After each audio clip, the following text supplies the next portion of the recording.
Bonjour à tous et bienvenue sur la chaîne de l'Hexamone Crypto. Nous sommes le jeudi 17 mars 2022, il est 20h20 à l'heure à laquelle je fais cette vidéo. Nous allons faire un point sur la situation de l'Ethereum. Si vous n'êtes pas encore abonné à ma chaîne YouTube, abonnez-vous et activez la petite cloche sur le côté, ça vous permettra de recevoir tous les jours des niveaux concernant le Bitcoin qui, je le rappelle, entraîne à la hausse comme à la baisse tout le reste du marché, ainsi que des vidéos sur des crypto-pépites, c'est-à-dire des cryptos à fort caractère explosif pour les prochaines heures et les prochains jours, ainsi que des vidéos concernant l'Ethereum de façon régulière. Donc en vous abonnant, ça vous donnera accès à tout ce type de contenu. Allez, on est parti dans l'analyse technique, mais avant toute chose, je rappelle à tout le monde que tout ce que je vais vous dire dans cette vidéo, ce ne sont pas des conseils en investissement, c'est à vous de faire vos propres analyses et n'oubliez pas que quand vous prenez des trades, vous pouvez perdre l'intégralité de votre mise. Alors regardez, là on est sur l'Ethereum, on commence en vue semaine, cette analyse technique. Alors en vue semaine, qu'est-ce qu'on voit? On voit que là en fait l'Ethereum, en réalité, on est sur une sorte de gros range. Vous le voyez ici, je vous l'ai dessiné en fait en violet, enfin en rose-violet. Un range, il faut savoir que c'est une zone dans laquelle on est latéral, c'est-à-dire qu'on n'est ni haussier ni baissier. Quand on est en bas, on va chercher le haut. Quand on est en haut, on va chercher le bas. Quand on est en bas, on va rechercher le haut, et ainsi de suite, vous l'avez compris. Et maintenant, qu'est-ce qu'on voit? On voit que là, en fait, on avait cette ligne de tendance haussière qui était ici en bleu. Vous le voyez, hein, ce gros trait bleu-là. C'est une ligne de tendance haussière qu'on suit maintenant depuis un sacré long moment. En fait, on le suit depuis quand? C'était depuis le 2 novembre 2020. Donc, qu'est-ce que ça signifie? Ça signifie que tant qu'on était au-dessus de cette ligne de tendance haussière, il n'y a pas de souci. Vous le voyez, le cours rebondit parfaitement dessus. On rebondit, jusqu'au moment où on l'avait cassé par le bas. C'était dans la semaine du 17 janvier 2022. Qu'est-ce qui s'est passé quand on avait cassé par le bas cette ligne de tendance haussière? Vous le savez maintenant si vous êtes habitué à ma chaîne YouTube. Cassure d'une ligne de tendance haussière par le bas, ça signifie qu'on crache. Donc effectivement, on a craché. On avait perdu combien de pourcents sur cette cassure? Rien que sur la cassure, il y a eu quand même moins 13% sur l'Ethereum. En vue semaine, c'était quand même assez colossal. Sur la même semaine d'ailleurs, donc c'était assez important. Maintenant, qu'est-ce qu'on voit? On voit qu'en fait là, notre Ethereum, il est en train de nous faire une sorte de latéralisation du cours. En fait, depuis, vous le voyez, hein, on a trouvé une zone de support qui est ici, en fait, sur le support des 25-10. Et en fait, vous le voyez, on a rebondi parfaitement dessus. On rebondit encore sur ce support. Donc pour l'instant, tout va bien. Tant qu'on ne casse pas ce support des 25-10, tout va bien.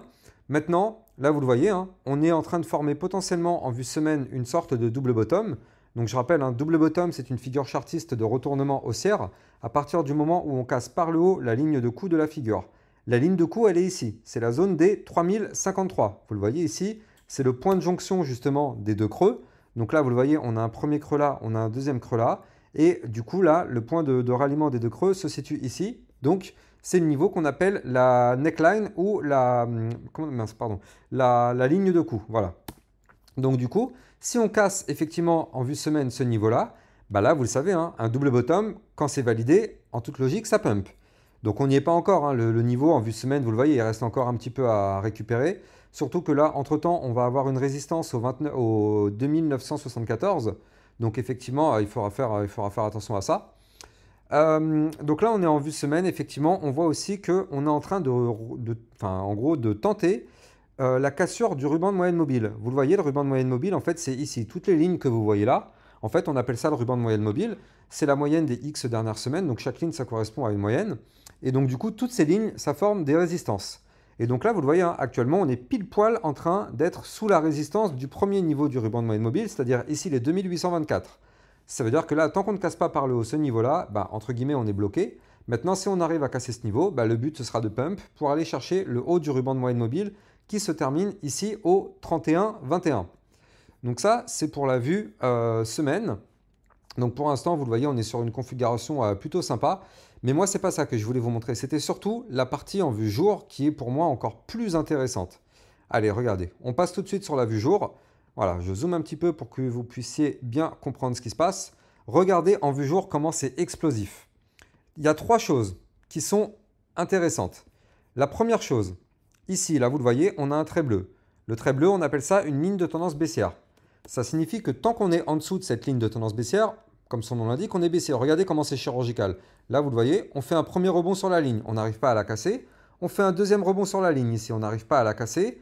On fait un troisième rebond là, actuellement sur la ligne. C'est une zone qui tout double, j'ai envie de dire. Soit, effectivement, on break la ligne de tendance baissière par le haut, et en général, c'est un pump à venir si on fait ça.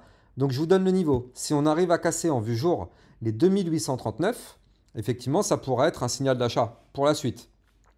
Quand je dis une cassure en vue jour, c'est-à-dire qu'on fasse une clôture au-dessus du niveau que je vous donne. Donc la journée, elle se termine dans 3h32, c'est-à-dire à 1h du matin. Donc ça signifie que dans les prochaines, aujourd'hui ou dans les prochains jours, si on arrive à faire une cassure de ce niveau-là, effectivement, ça pourrait être un joli signal d'achat pour pump. Si on pump, on voit qu'on aura une résistance ici au 29,75, puis une autre ici quand je dis les 29,75, c'est 2975, pardon, une autre résistance au 3182, puis encore une autre au 3243. On verra par la suite pour les prochaines résistances. Maintenant, qu'est-ce qu'on voit aussi sur notre Ethereum? Deuxième chose qui est vraiment intéressante. Regardez, ici, on est en train de faire une cassure de range. Là, vous le voyez, ici, on était sur une zone de latéralisation. Donc, tant qu'on était dans ce range, vous le voyez, le rectangle rose, tant qu'on était dans ce range, on est latéral. Là, on est en train de tenter la cassure ici. Vous le voyez, cassure du range. Si on fait une cassure validée, en général, c'est aussi un signal d'achat. Donc, le niveau qu'il faut break impérativement pour pouvoir tenter un pump, c'est ici, la zone des 2772. Si on clôture la journée au-dessus de ce niveau-là, effectivement, c'est un signal d'achat. Maintenant, vous le voyez, hein, juste au-dessus de la tête, on a cette fameuse ligne de tendance baissière qui est là, qui nous sert de zone de résistance majeure. Donc en réalité, ça signifie que soit effectivement on arrive à casser ce haut du range, on pump, on va chercher la ligne de tendance baissière, et là du coup on sera bloqué. Il faut impérativement réussir à péter cette ligne de tendance baissière pour pouvoir pump, parce que sinon, vu que c'est une résistance, on est bloqué, on peut très bien toucher comme ce qu'on a fait là, on n'arrive pas à la casser et on crache, on retourne dans le range. Quoi qu'il arrive, il ne faut surtout pas qu'on clôture en dessous des 2774, sinon ça voudra dire qu'on retourne dans le range. Et vous le savez maintenant si vous êtes habitué à ma chaîne YouTube, quand on retourne dans un range en venant du haut, l'idée c'est d'aller chercher le bas du range. Je vous donne quand même le niveau. Le bas du range sur l'Ethereum en vue jour, il se situe ici au 2489. Maintenant, quel est le troisième signal qui est vraiment intéressant? Regardez ça. Il nous a formé un magnifique double bottom en vue jour. Très très propre. Très très propre ce double bottom. Regardez, double bottom, donc double creux. Vous le voyez, donc ça, à partir du moment où on avait clôturé au-dessus de la ligne de coup en vue jour, donc la ligne de coup, elle était ici, les 2725. Là, vous le voyez, hein, on a fait une clôture au-dessus du niveau ici, grâce à cette bougie qui est là. On a clôturé au-dessus, donc double bottom validé. Qu'est-ce que ça signifie? Double bottom, je le rappelle, figure chartiste de retournement haussière. Donc ça signifie que là, sur notre Ethereum, on est en phase ascendante. On connaît même l'objectif théorique de ce fameux double bottom. Donc l'objectif théorique, c'est très simple. On dessine notre petite règle avec l'outil règle, on le voit très très bien. Donc l'objectif théorique sur l'Ethereum, ce serait d'aller chercher ici la zone des 2965 $. Donc par contre, vous le voyez, hein, je vous ai expliqué, effectivement, tant qu'on est en dessous de la résistance de la ligne de tendance baissière, malheureusement, comme son nom l'indique, c'est une résistance. Donc si on n'arrive pas à la casser, on n'ira pas forcément aller chercher l'objectif du double bottom. En tout cas, quoi qu'il arrive, on a quand même une très très belle configuration sur l'Ethereum. Et ça, si en tout cas on casse cette ligne de tendance baissière, ça peut être vraiment très joli. Ça peut être vraiment intéressant. En tout cas, vous êtes prévenus, je vous ai donné le niveau. On espère vraiment qu'il va réussir à casser ce niveau-là dans les prochains jours. Peut-être aujourd'hui ou les prochains jours, hein. Mais en tout cas, quoi qu'il arrive, il va se passer une décision dans cette zone-là. Ça, c'est une certitude. Regardez, là, pourquoi je vous dis ça? Parce que là, en fait, on est dans une zone de compression. Pour l'instant, on est au-dessus du support. Le haut du range, quand on est au-dessus, il faut savoir que c'est une zone de support. Donc les 2773, c'est une zone de support. Là, comme je vous l'ai dit tout à l'heure, la ligne de tendance baissière, c'est une zone de résistance. Ça veut dire que là, dans les prochains jours, il y a la place de mettre 1, 2, 3, 4, voire 5 bougies. Il y a la place encore pour 5 journées. Ça veut dire que là, dans les prochains jours, eh ben, en fait, il va y avoir une prise de décision. Soit on casse par le haut cette ligne de tendance baissière, et là, dans ce cas-là, on pump. Soit, malheureusement, on repasse sous le haut du range. Ça veut dire qu'on casse le support, et là, on crash. Voilà pour l'Ethereum en vue jour. Il y a aussi ça que je voulais vous montrer, en fait. Regardez, bon, je vais enlever tous mes graphiques, ce sera plus simple. En fait, on a des bandes de Bollinger qui commencent à se resserrer de plus en plus. Bon, pour l'instant, elles sont encore un petit peu larges, mais elles commencent à se resserrer de plus en plus. Vous les voyez, les bandes de Bollinger, ici, en fait, je les cache, voilà, comme ça, vous les voyez bien. Là, vous le voyez, hein, on était dans une zone où elles étaient vraiment très élargies. Et là, en fait, vous voyez que ça se comprime de plus en plus. Et plus les bandes de Bollinger sont comprimées, plus, quand je dis comprimées, c'est-à-dire resserrées, plus le mouvement sera explosif. Donc si c'est un mouvement à la hausse et qu'on casse le haut des bandes de Bollinger qui est ici les 2965 $, il y a vraiment moyen que l'Ethereum nous fasse un joli pump.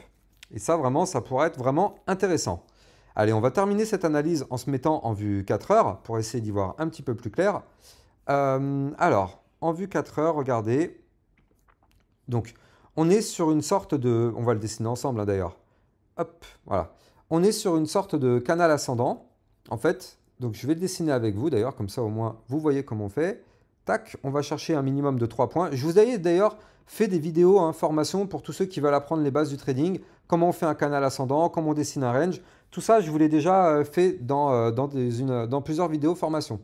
Avant de vous parler de l'Ethereum en vue 4 heures, je voulais parler aussi que tous les soirs ou quasiment tous les soirs sur Twitch, je vous fais des lives, c'est-à-dire que je fais du trading en live. Vous pouvez venir me rejoindre pour faire du trading avec moi ou bien juste être là en tant que spectateur. Ça vous permettra d'apprendre toutes les bases du trading. Ça vous permettra aussi de venir me poser des questions et me demander d'analyser vos crypto-monnaies. Donc n'hésitez pas à venir me rejoindre sur Twitch.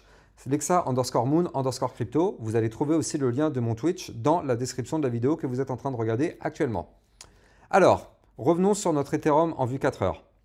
En vue 4 heures, regardez, on est dans ce qu'on appelle un canal ascendant.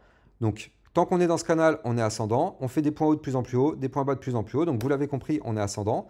Maintenant, il faut faire attention. Il ne faut surtout pas casser le bas du canal. Si on casse le bas du canal, c'est un signal de vente.